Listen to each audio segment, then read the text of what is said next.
why I'm an atheist. You ask me why I'm an atheist, and I must say the question itself contains a rather fascinating assumption that atheism requires explanation, justification, defense, as if the natural state of human consciousness were belief in the supernatural, and those of us who decline this particular invitation need to account for our apostasy. But let me turn that assumption on its head, if I may. The real question, the one that actually demands an answer, is not why I'm an atheist, but why anyone would be anything else. Why, given everything we know about the universe, about human psychology, about the origins of religious belief, about the transparently man-made nature of every holy text ever written, would anyone choose to organize their understanding of reality around the claims of Iron Age mythology?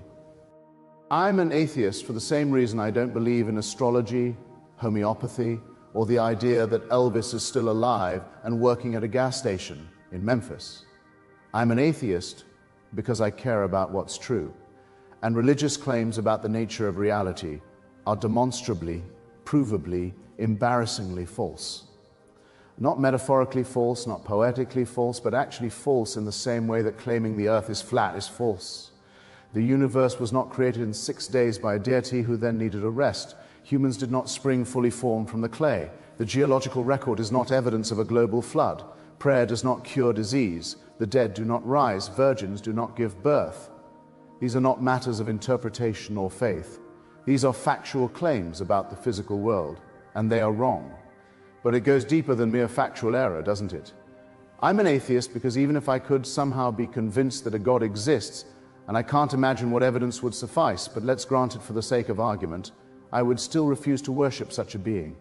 The God described in the Bible, the Quran, the Torah, this is not a being worthy of admiration, let alone worship. This is a celestial dictator, a cosmic Kim Jong-il who demands absolute obedience, who punishes thought crime, who established a system whereby we're created sick and commanded to be well, then held responsible for our inevitable failures and threatened with infinite punishment for finite sins.